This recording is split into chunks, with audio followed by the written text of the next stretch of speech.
Les affaires publiques n'ont plus de secret pour lui. Les vrais enjeux. Les vraies questions. Les vraies questions.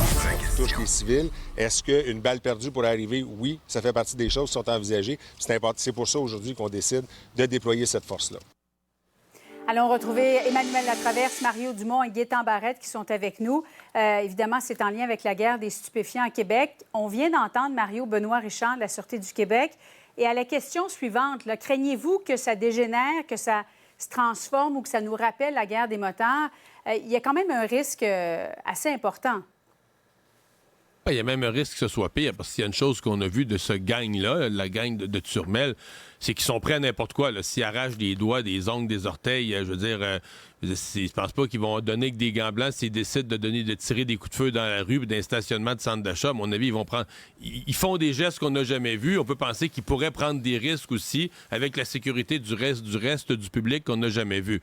Moi, je vois l'intervention policière d'aujourd'hui. Oui, il y aura des arrestations, là, mais c'est aussi une opération, oui, pour communiquer au public que la police est là, la police s'en occupe, et communiquer aux bandits que là, vous avez fait la pluie et le beau temps, là, mais c'est un peu ridicule, on vous a à l'œil, puis il va y avoir des arrestations. La police doit faire sentir sa présence, sa force, là, c'est comme...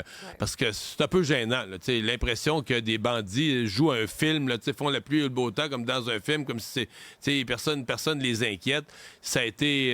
je pense que tout le monde a été pris un peu par surprise par la rapidité avec laquelle les événements ont déboulé, là, en fin de semaine, puis au début de la semaine, mais ça a l'air fou, là, pour la police, pour le gouvernement, pour tout le monde, là, pour la société, ça a l'air fou.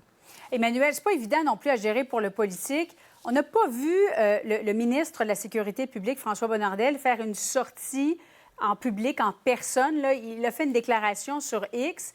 Pourquoi, selon toi, il ne sort pas? Bien, pour deux raisons. Je pense que, premièrement, il y a quand même un respect du politique de ne pas se mêler des interventions policières, surtout dans un contexte où plusieurs se demandent si les forces policières au Québec n'ont pas attendu trop longtemps avant de sonner la fin de la récré face aux gangs là, de Turmel et de ces tactiques d'un sadisme sans nom. Par ailleurs, donc c'est pour ça que c'est très périlleux, je pense, à naviguer pour le politique, ce genre de situation-là.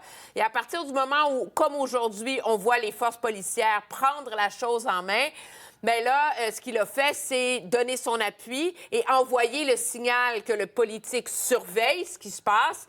Mais moi, de ce que j'ai vu cette semaine, j'ai pas vu qu'il y avait un besoin qu'il en fasse davantage, tant qu'on n'est pas dans les coups d'éclat qui ont un impact direct sur la sécurité du public. C'est peut-être un contexte où que d'être plus discret politiquement, ça évite justement de mettre de l'huile sur le feu d'une situation explosive face à un gang criminalisé qui ne respecte pas les règles traditionnelles du jeu.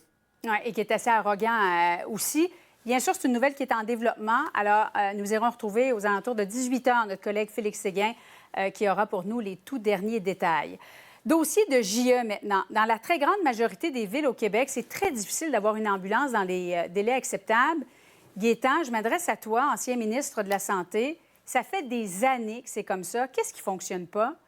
Bien, principalement, on a un grand territoire, il y a deux enjeux. Il y a l'enjeu du territoire qu'on qualifiera de rural, où c'est plus étendu, et le milieu urbain. Dans le milieu urbain et dans le milieu rural, il y a des standards qui existent, et ces standards-là ne sont pas toujours appliqués. C'est-à-dire que tant d'ambulances par tant de kilomètres carrés, par tant de population. Maintenant, les délais, évidemment, on ne peut pas les respecter en toutes circonstances. On doit les respecter dans la très grande majorité du temps, mais on ne peut pas avoir une ambulance à l'intersection de chacun des rangs du Québec dans les régions rurales. Ici, ce qui est en jeu, c'est le milieu urbain. Et dans le milieu urbain, il y a des ratios, comme je viens de l'expliquer, en termes de kilomètres carrés et de population, et il y a des régions où ces ratios-là ne sont pas respectés. Ce serait quoi un délai acceptable? Dans le fond, c'est aussi un problème en région. Mario, tu viens du Bas-Saint-Laurent. Là, si tu as un pépin avec ta famille, est-ce que tu prends ta voiture ou tu appelles une ambulance? C'est une bonne question, mais si le cas est grave, là, si t'as une personne en arrêt, parce que dans le cas du JE, on s'intéresse beaucoup aux cas graves, là, quand la vie est en jeu, arrêt respiratoire, je pense pas que tu vas avoir une personne qui est dans une telle fragilité. À la limite, t'es mieux d'être en ligne avec le 911, peut-être tu vas être toi-même en train de faire des manœuvres de réanimation que de l'avoir sur le siège du véhicule. Donc, on a, tu sais, pour la partie rurale, on a essayé de compenser ça un peu avec le système des premiers répondants. On avait eu cette discussion-là au Québec il y a quelques années. On a mieux formé les pompiers. Souvent, les pompiers sont les premiers arrivés. On s'est dit, on va avoir un système de premiers répondants pour sauver des vies. Mais bon, comment on peut mieux organiser les services ambulanciers? Je pense que c'est une question.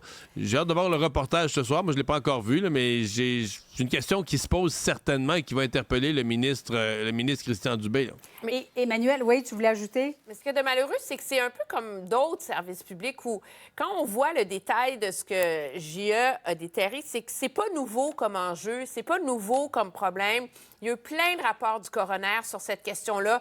Il y a eu un plan sur les soins préhospitaliers en 2021 où on disait qu'il fallait au moins avoir des cibles précises parce que ça force une mobilisation. Puis on est encore dans un contexte où c'est comme si faire bouger la machine au Québec, c'est quasiment impossible. Puis il faut attendre que quelqu'un meure en attendant 45 minutes une ambulance dans un supermarché de Drummondville pour que la machine se réveille. Mais en même temps, les cibles, elles existent. Les ratios dont je parlais tantôt, ils existent. Les temps de réponse, ils existent. Et à un moment donné, là, il y a deux choses. Il y a la bataille syndicale pour avoir plus d'emplois, lire ici plus d'ambulances sur un territoire où c'est pas nécessairement justifié. Et de l'autre côté, il y a aussi la fatalité. Je donne un exemple très simple, là. Vous êtes dans une région rurale. Il y a 3 ambulances pour un grand territoire où il y en a 2. Ça arrive la nuit. Il y a un appel, un arrêt cardiaque. Et l'ambulance est prise. Il y a 2 appels. Un accident, une place, un autre arrêt. Ça arrive, ça. C'est impossible d'être dans les temps, dans 100 des cas. L'enjeu, c'est de s'en approcher. Et il y a des régions où on s'en approche pas. C'est ce qu'on va probablement voir au reportage de ce soir.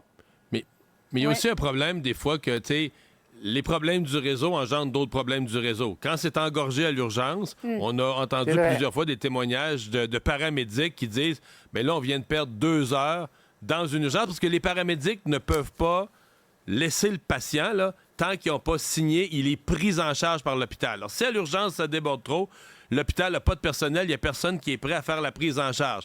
Donc là, tu as un patient, il est sur civière. Évidemment, une personne qui est en danger de mort, on ne fera pas ça. Mais des fois, les paramédics peuvent perdre 1 heure, 2 heures à se tourner les pouces à côté du patient et de sa civière en attendant que l'hôpital soit disponible. Là, on retombe dans le problème de la capacité de notre réseau. C'est un grand enjeu et on est très déficitaire sur ce plan-là. Restez là. D'ailleurs, je le rappelle, émission de JE ce soir à 20h. Dans un instant, arrive Cannes, les conservateurs qui tentent de faire porter une partie du blâme et sur le Bloc et sur le NPD.